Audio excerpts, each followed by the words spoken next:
We live in a world where there is more access to information than ever before. Generations, young and old, are being exposed to radically different ideologies and opinions every day.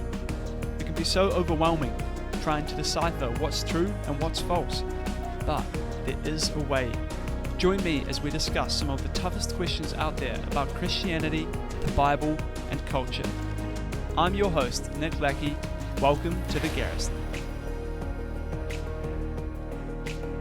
Welcome back, everybody, to another episode of The Garrison. Today I'm super excited because we have Melanie Aitken with us, and we are going to be discussing the topic of abortion. And we have actually already done a podcast on abortion with Brendan Malone. I believe that's episode 11, if you wanted to listen to that as well. But today we're going to be looking at it from a slightly different angle, and I'm so excited to have Melanie with us because she has it's a issue that you deal with a lot. And so I'll stop talking. Melanie, would you like to introduce yourself and tell us what you do? Yeah, so kia ora, I'm Melanie. I am a university student. I guess the reason kind of why I'm here is I'm the president of the Pro-life club at university. So I've been involved with the club for about almost 5 years now because my degree is really long. I'm studying law, te reo Māori, and political science, which I really enjoy most of the time. Sometimes it's stressful. But yeah, I'm pretty passionate about the pro-life cause. I think it's something that, as I've learned more about, it's become a lot more important to me. So some basic things about, I guess, why I'm pro-life is firstly that I have become so convinced about the humanity of the unborn child. So I guess there's a lot of reasons why that is. Partly it's, I guess, the scientific development of a baby in the womb is really incredible. So some highlight features I thought I'd share is that a baby has unique DNA from conception.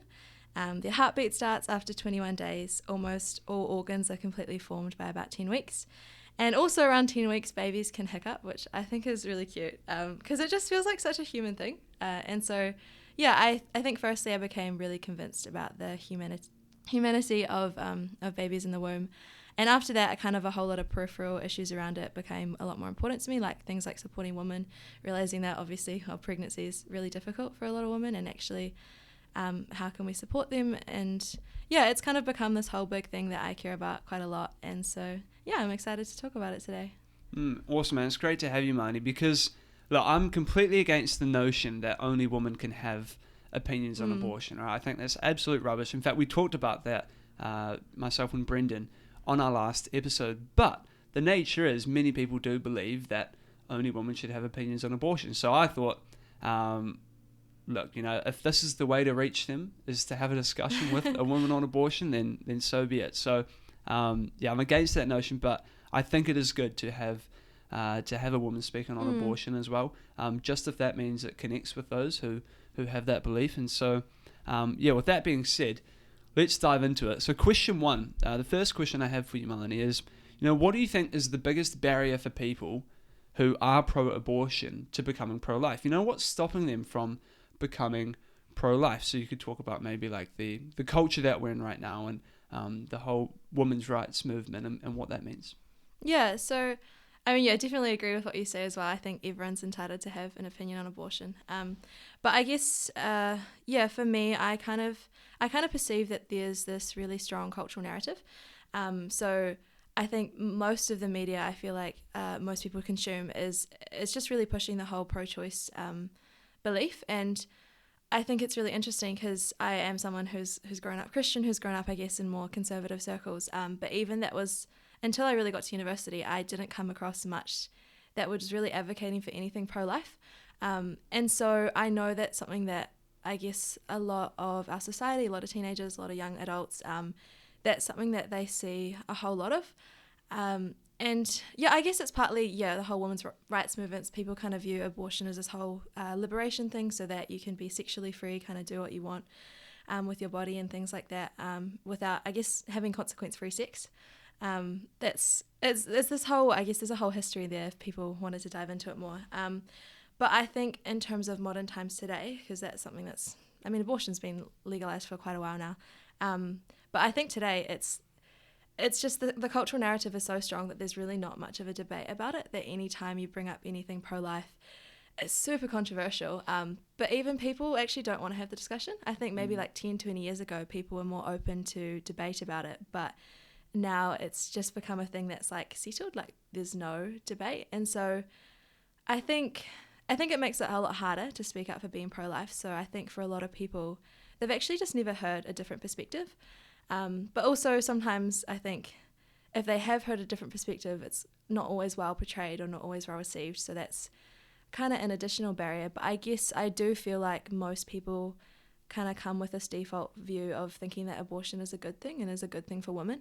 And so, yeah, unless there's anything to push back against that, I think it's going to be really, really hard to become pro-life. I think the other thing I would say is that there's a really strong emotional barrier as well. So in New Zealand, about 18% of pregnancies ended in abortion in 2020. So that's almost 1 in 5. So it's actually quite a common thing in our society. And probably there's a good chance that everyone actually knows someone who's had an abortion.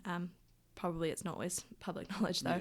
But I know people who have had abortions, and it is, I guess it's harder if you're saying that abortion is this bad thing, then you're saying that the people who have had abortions have done this bad thing, or maybe if you've had an abortion yourself.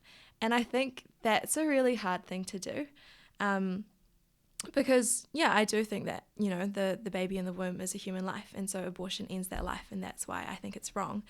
But it's pretty hard to come to terms with the fact that you've ended the life of your own child. And if you accept that, there's a lot of guilt and remorse that comes with that, which some people probably feel a little bit already, so that kind of is why they're possibly a lot more defensive about the issue, because it's hard to actually heal and to move on from that. But I do think there is hope. I'm not just going to say that, like, if you've had an abortion, it's bad and, like, that's it, because I don't believe that at all. And I guess that's sort of where the Christian message comes into it, that actually through Jesus there is forgiveness for anything that we've done that's wrong, and there's also healing. Like, you know, people have, I guess when people make hard decisions, and abortion probably is quite a hard decision for most people, it's not the easiest thing, and you can't really change it, right? Once it's done, it's done. But I think, you know, if you want to journey with Jesus, that's something that he can really heal you from. And again, like, I don't want to pass judgment on people for what they did or didn't know in the past, but I think it's important that going into the future, actually, we are thinking a lot about morality and how we should be living. And so, yeah, I would say that it is important to kind of come to terms with actually what abortion is. And yeah, I think, I guess just going off that message of healing and hope, there's a photography series on Facebook that I found quite a few years ago now. It's by Angela Falker, and it's called After the Abortion. And she's created this beautiful thing where she takes photos of women who have had abortions, or sometimes there's some men involved as well in the story, and they're real artistic photos that kind of show the pain of having an abortion, because I do think it is something that causes a lot of pain for lots of women, but also the healing and hope from that. And I just think that's really important to talk about when you are talking about abortion, is to acknowledge that actually, yes, it is wrong, but also it's something that brings a lot of pain, but there's lots of hope that can come from that as well, and healing. And I think, yeah, that's really important to have, when talking about this all. I think it's a good balance to have, as you say. Like, I mean, personally, I'm probably guilty of coming at the issue only with, like, arguments, which I think, and I tend to think of myself as probably more of a thinker than a feeler, right? And so often having these conversations, if I ignore the feelings of the other person, then they don't care what I have to say. If I'm just coming at them with arguments and logic and all of that. And as you say, like, finding the balance between, you know, putting your foot down and saying, no, this is wrong, and not compromising on that, but also having the hope to present to them, you know. And as Christians, I think we have this message of forgiveness, of healing, of hope, of what Jesus did for us on the cross. So it's so cool how we can intertwine that with the message that we're getting out about abortion as well. And I think that leads quite well into our second question, which is, you know, in your experience, what have you seen that's made the biggest impact on changing someone's mind on abortion? Because in all honesty, as far as I'm aware, I've never had a conversation where someone said, "Oh, Nick, you make such a great point. You're right. I'm pro-life now." And so, you know, maybe it's more of a journey, but, you know, what have you seen that's actually made an impact in changing someone's mind on the issue? Yeah, that's a really good question. I think I think, like you say, it's not often that you're in a conversation when you like start on very different points of view, and then by the end of it, someone's like, "Wow, you've convinced me." I think it's very uncommon. I haven't experienced that, maybe at all actually, but I do think, it is a bit of a journey, and so I guess when there's people that you're friends with over a long time, it's something that you can have a number of conversations about, and I think the first thing that makes a big impact is actually challenging that really strong cultural view on abortion, that it's fine, because I think for a lot of people, if it's just their default view that abortion is good, they actually need to be challenged, that actually there's another perspective, and you have to offer that different perspective.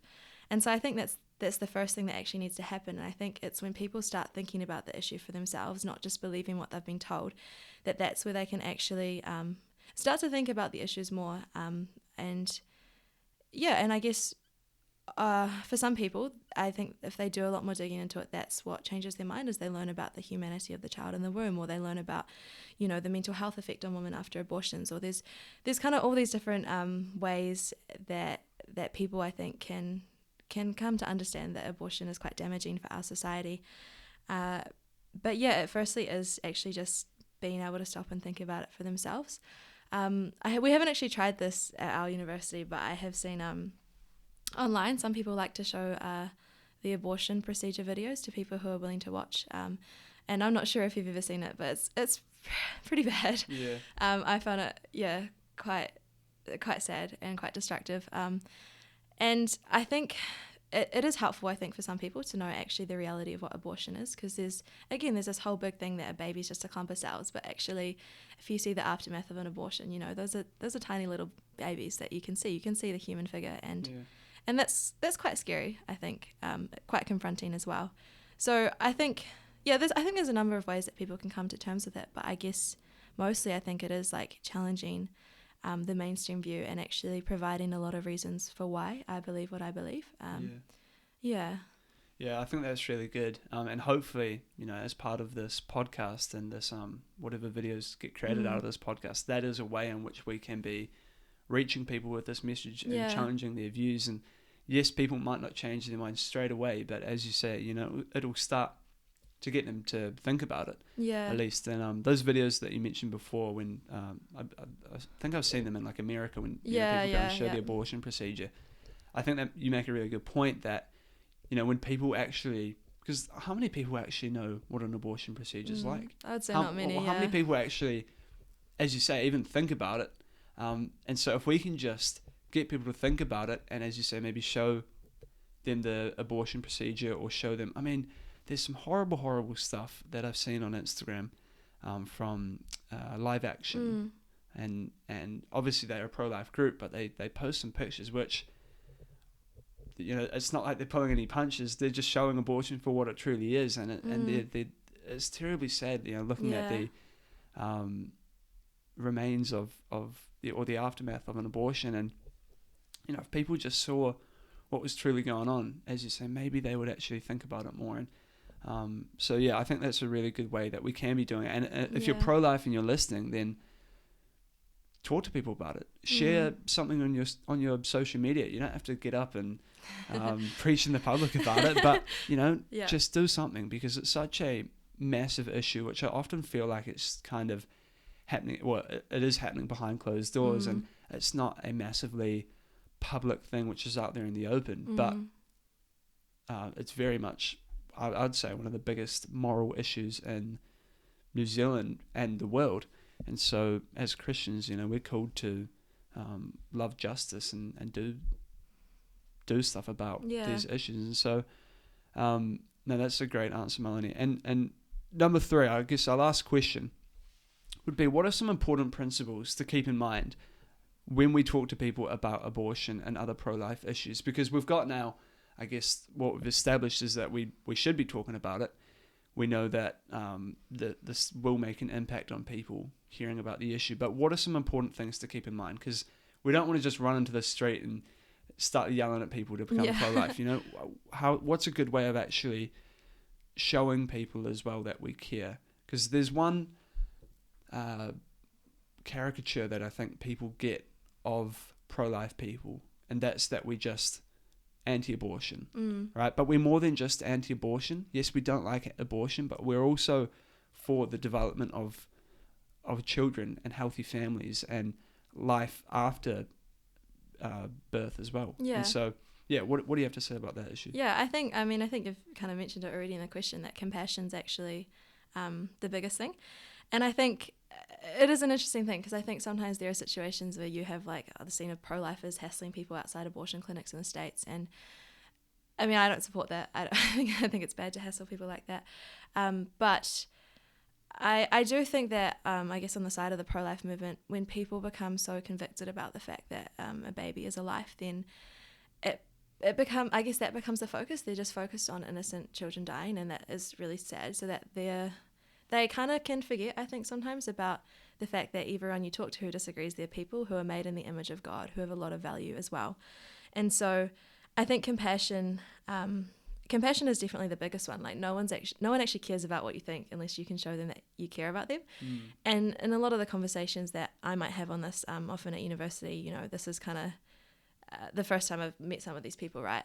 But they don't necessarily know anything about my life, but I think in the way that you actually engage in conversation, you can show that you care by listening, by not yelling at them, by asking them questions about their life, about their experiences, by showing sympathy when they share some personal stories about hard times they've gone through, which, yeah, interestingly enough, actually happens at university clubs days and things. People do share some personal stories, which I feel pretty privileged to hear. And I think it is really valuable to be able to talk about it and just hear different perspectives. Like I am pretty convinced about what I believe, but I think it's valuable to hear different perspectives because people have a lot of reasons for why they believe what they do. And if you're trying to share the truth with them, you're not going to know the barriers they face until you know some of what they've been through. Yeah. So I think that compassion is really important. And I think also, yeah, like I think advocacy and education about abortion, like sharing the pro-life message is really good. But I think that can't be the only thing that we do.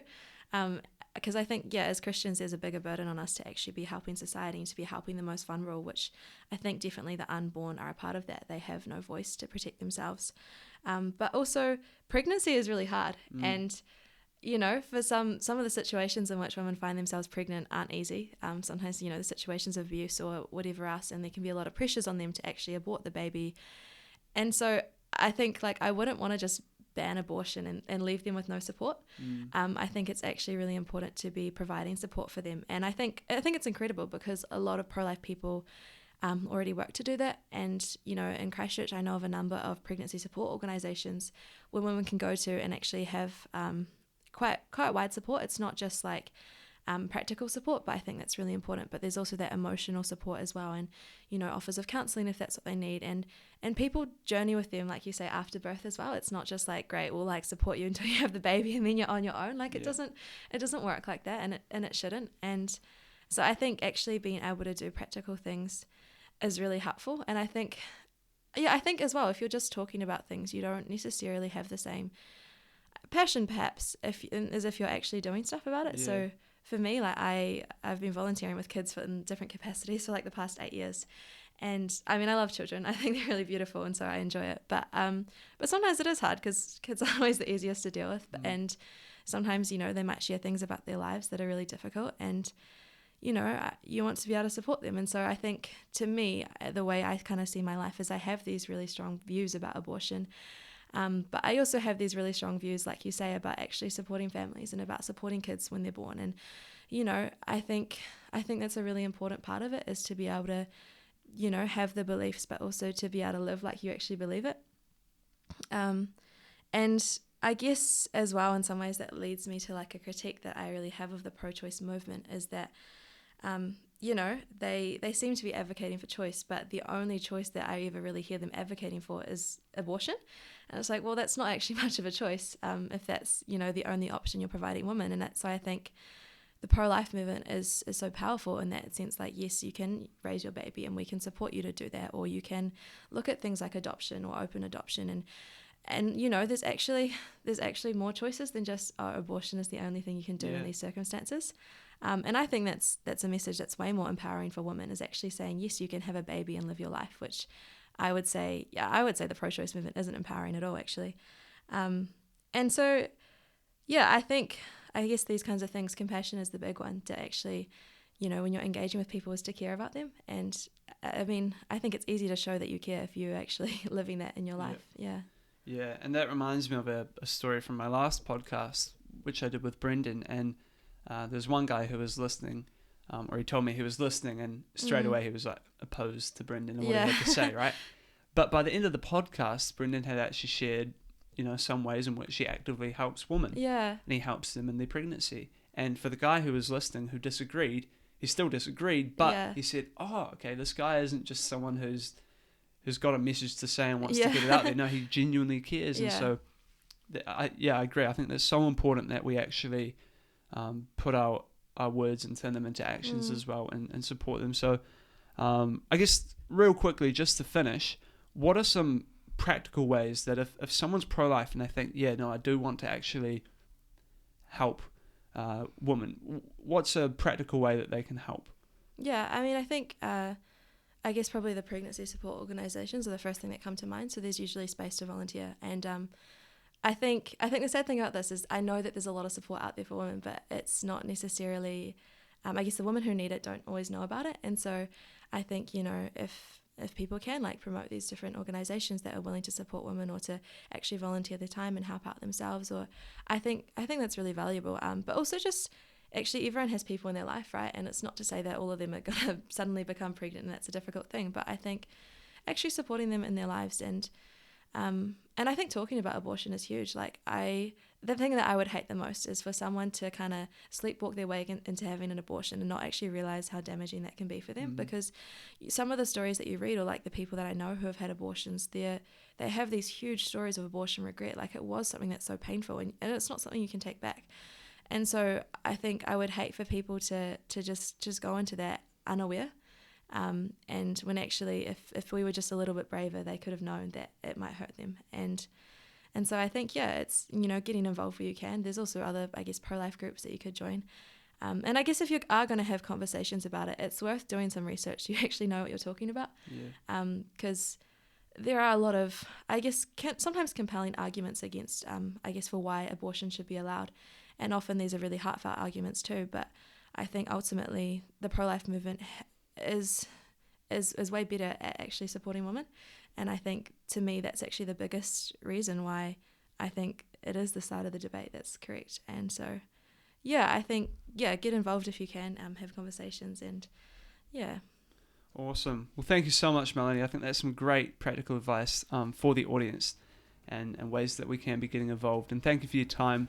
I think another way in which we can be supporting women and getting this message out is by sharing this podcast. And I don't say that to what's the expression, toot my own horn or anything. No, I mean specifically this episode and what Melanie has shared with us.